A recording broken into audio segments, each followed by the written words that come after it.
Welcome back to Theology in Action. I'm Levi Hightree, here again with Pastor Tony Caffey, and we are just passing up your 1-year anniversary here at Verse by Verse That's Fellowship. right, Levi. Yeah, I think we all kind of didn't realize that. Congratulations are in order on that. It has been a blessing to have you here as a pastor, getting to grow as a family and watch our church grow in what we're doing. Yeah.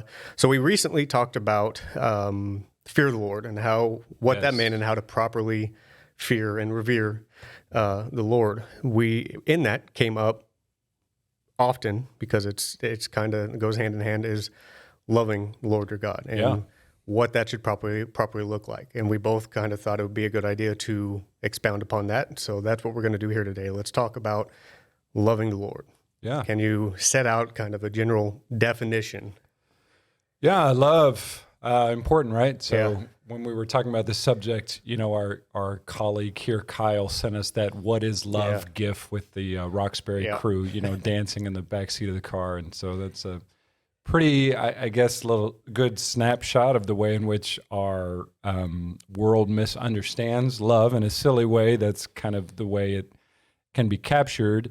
And a lot of love, quite honestly, is pretty much just self-indulgence in our modern day world.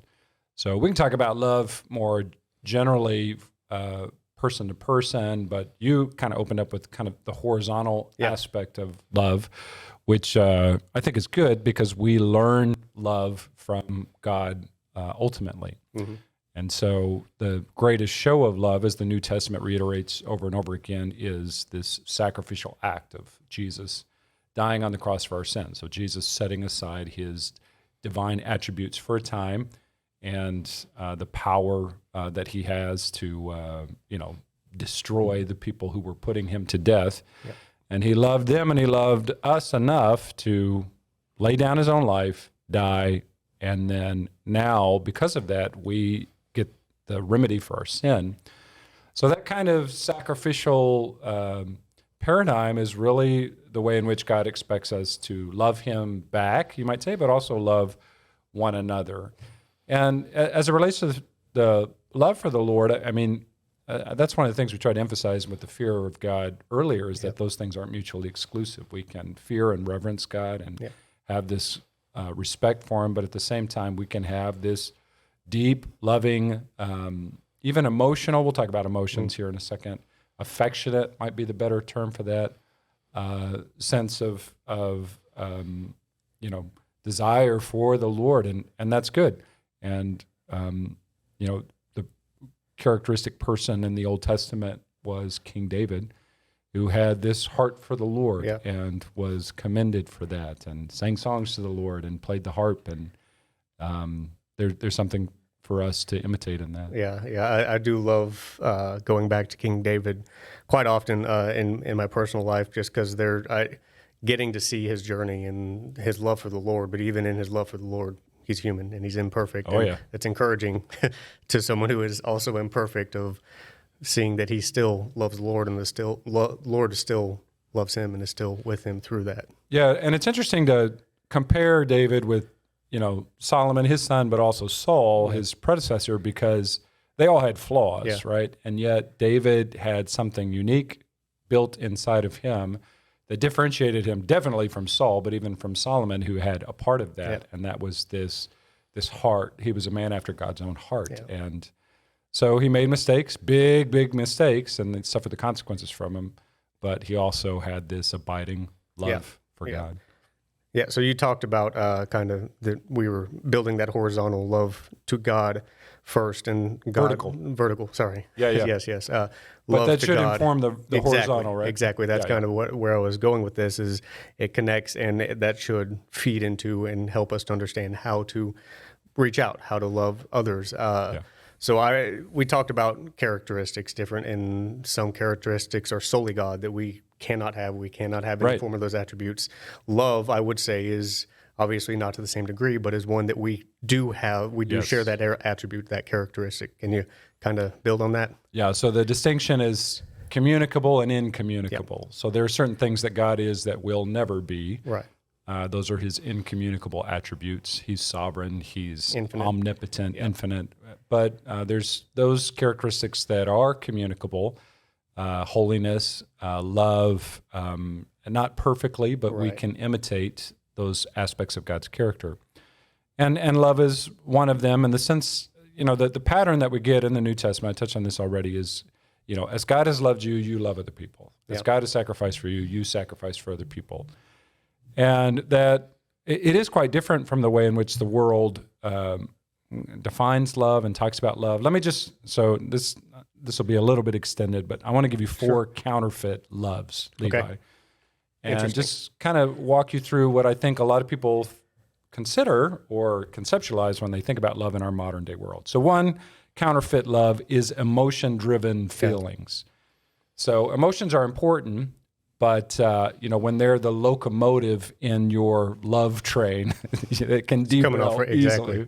Yeah. And that's problematic. I think if you ask most people on the street today in America, what is love, they would give you some kind of variation of that. Yeah, some emotions are a problem because they change, they fade. They do. Yeah. It's like this feeling that you remember that old B.J. Thomas song, I'm hooked on a feeling. Exactly. It's like that. I'm not hooked on it, but then it kind of runs out after a while, and then I'm going somewhere else. Yeah, so emotions they can't be the driving factor. No, they can't. No, and that's problematic because it lacks kind of the decisiveness and the conviction that's part of biblical love. Here's another counterfeit love. Love is self-indulgent lust. Yeah. So the example of this in the Old Testament is Tamar's brother, who has this infatuation with his sister, and then he violates her sexually. And as soon as he does that, he hates her. Yeah. And what's interesting about that story is that the word that's used in the LXX is actually agapao, for this love that he had for her. So a lot of people think agape and agapao only means this kind of sacrificial love. Yeah. No, it depends on the context. And in that context, it's describing something less than what God would want for us. And that's quite common in our day as well. You have, beyond the emotional side of things, a lust for something that's can be passing or in some instances, unfortunately, can be even violent and dysfunctional and destructive. Yeah. So here's a couple more. So love as truthless tolerance is really big in our modern day world. So I think today people like to pit love against truth. Yeah. Like, am I going to be loving or am I going to be truthful? I can't do both, Pastor Tony. No, actually, those two things are not mutually incompatible. In other words, so the great verse on this, which I've quoted a lot, is 1 Corinthians 13. And you have this amazing description of love and the need for it within the Christian community. But one of the things that Paul says there is that love doesn't rejoice at wrongdoing, but rejoices with the truth. Exactly. So love likes truth. Yeah. Love and truth, they hang out. They're friends. They have coffee together. They like to be in concert. So when you create this false dichotomy between, I can be loving or I can be truthful, but I can't do both, that's not consistent with biblical love. And an example I used recently there was I had a friend asking about they were wanting to attend and get involved in a church that is a pretty well-known church and not a healthy church, I suppose is the easiest way to say. And they asked me my take on it, and I gave them, in all honesty, here's where I think they're going wrong. I don't think it's a healthy place for you. And their response was really defensive. And, God is love. You're supposed to love everyone. I'm like, well, what? I am. That's what, and that was what you're talking about there is kind of the roadblock between us was. Don't give me truth. I need love. Exactly. Why are those things pitted against each other? You're basically asking, let me put the fork in the socket. Yeah. So and good segue. So in terms of a fourth counterfeit love. So sometimes you can swing the pendulum too far to the other side, where I'll call this love as truth without grace. So it's just brutal honesty and. 1 Corinthians 13 speaks to this as well. Love is patient. Yep. Love is kind. Love does not envy or boast. It is not arrogant or rude. So, if your conception of truth or being a truth teller is, unpatient, unkind, envious, arrogant, rude. I mean, you need to go back to 1 Corinthians 13, you need to go back. Jesus would even create this scenario where grace and truth, the balance of those, the seeking after those things are in concert. And, I've heard that describe that passage about grace and truth as, you need 50% grace, 50% truth or something like that. A better way to understand it is go all in on both, 100% grace, 100% truth. And you can have that. I mean, you can, love without grace. How does it? This is a Warren Wiersbe quote. So, love without grace is hypocrisy, I think, and grace without truth is brutality. Yeah. Or I might have got that backwards, but the balance of those two things, as we pursue as well, truth is all part of this biblical concept of love. Okay, so I'll give you a definition of biblical love. Perfect. So those are counterfeit ideas. Biblical love is this. It's the joyful and willing sacrifice of self in imitation of Christ for the benefit of others and the glory of God.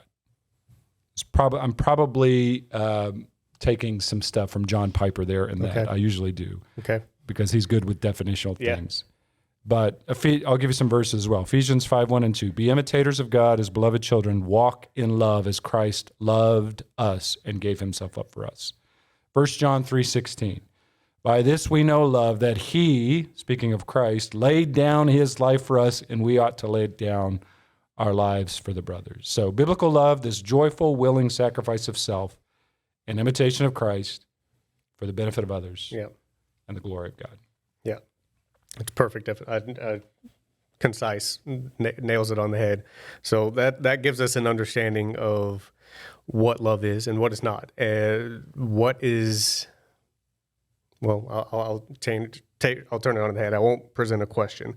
We'll go Mark 12:30. Ooh, okay. And you shall love the Lord your God with all your heart, with all your soul, with all your mind, and with all your strength. Yeah. There's context obviously before and after, and I even go Romans 13:10 there, and that's talking about if you're in love, if you're loving God and loving your neighbor, that you're fulfilling the law. Yeah. And I think the law, Kyle, who we referenced, who's behind the camera here, and we have all talked about the aspect that the law is kind of can be a characteristics, maybe not the right word, a showing of this is how you go about loving the God and obeying God and following what he says. Not saying that now we need to, that can be a whole different video, but let's take this from the definitions and understanding of what is it to how do we do it, how do we apply it, and why it's important. And that's kind of why I hit those scriptures there. Yeah, good. So you went back to the vertical conception with loving the Lord with all your heart, soul, mind, and strength, which is good because, that's wrapped up in Deuteronomy, the Old Testament, and what we're supposed to teach our children. That's something that Jesus reiterated in his ministry. And, I think maybe in a modern day world, we would kind of, piece those apart as like, oh, your mind is where you do your thinking. So you do it with your mind. Your heart is where you do your feelings. So you love the Lord with your feelings. Really, in the Hebrew concept, heart, soul, mind, and strength, what capturing there is basically the essence of all that you are as a being. So that's really more of a Greek concept where you kind of differentiate heart, soul, mind, and strength. What's he saying? With everything that you are, as that constitutes Levi, that constitutes Tony, love the Lord. Love the Lord with your actions, and I'm not afraid to say with your mind, with your thinking, with your feelings, with your will, even the things that you do. Let that be the driving force in your life. And maybe we're still kind of in the conceptual world and not practical enough, but if you want to kind of work out the practical side of it, you'd say, okay, is what I'm doing here an expression of my love for the Lord? Is this, am I living my life in such a way that my love for God is visible, is evident, Am I loving him at work as I'm not just working hard unto the Lord, but also representing him in the workplace? Am I doing it with my family in the way that I'm honoring him and loving others as an expression of his love for me? So, I mean, if you kind of parcel out your entire life and examine it that way, you really have something to pursue for the next 50 years or however long you live. You know, whenever Sonia and I do marriage counseling, I'll turn to the man and I'll say, or premarital typically, you know, love your wife as Christ loves the church. You will never do that perfectly. Never. You'll spend 50 years trying to approximate that.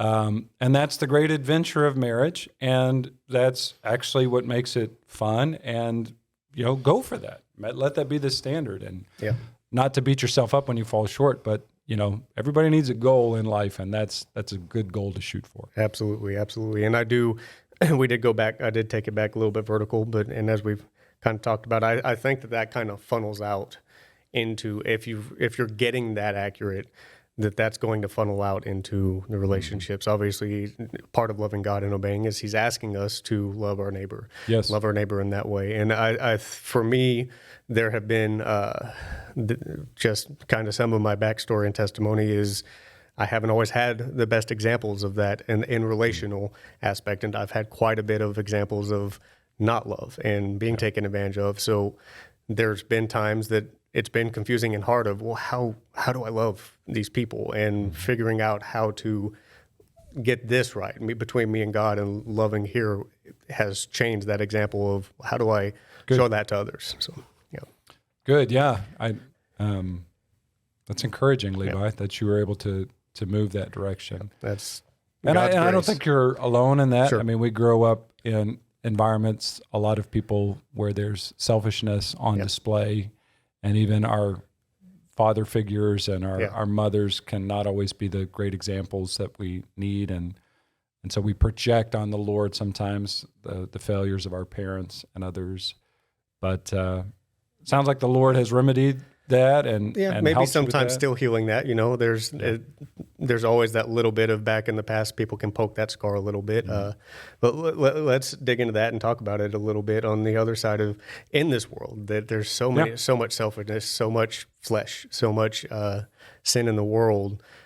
What are some, maybe we're moving to the practicality of this a little bit. What are some ways to contend against that and to try to keep our mind focused on even through that, not becoming jaded or cynical or hard-hearted and continuing to love others? Yeah, no, I agree with you that the world is heading that way, but that's a great opportunity for the Christian witness because that's a starker contrast when we do show sacrificial love. So when you do have a marriage that's really exemplifying sacrifice for one another, that's in stark relief to the rest of the world.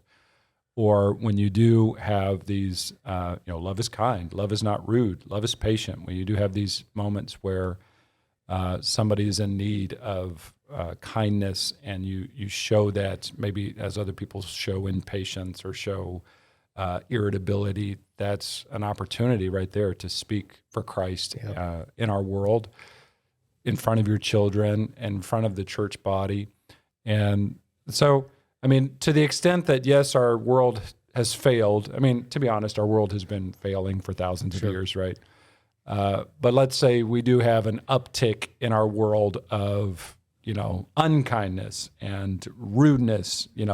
Go on social media for a little while and just take in all the rudeness. That allows us to, as Christians, to create something different and to allow for even influence. There's a better way than that. Yeah. And it's not truthlessness. Don't fall into that ditch. Exactly. But it's a truth that is also at the same time patient and kind and not rude.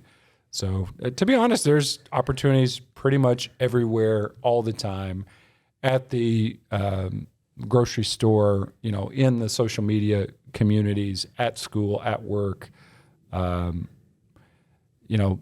pray and seek the Lord and ask for those opportunities to really demonstrate that, and you'd be surprised how that'll show up. The interesting thing there, and we've talked about we'll discussing what the gospel is and digging into that. But the interesting thing is, a lot of Christians want to be able to share the gospel and look for opportunities. And, well, how do I share the gospel? Lord, present me an opportunity.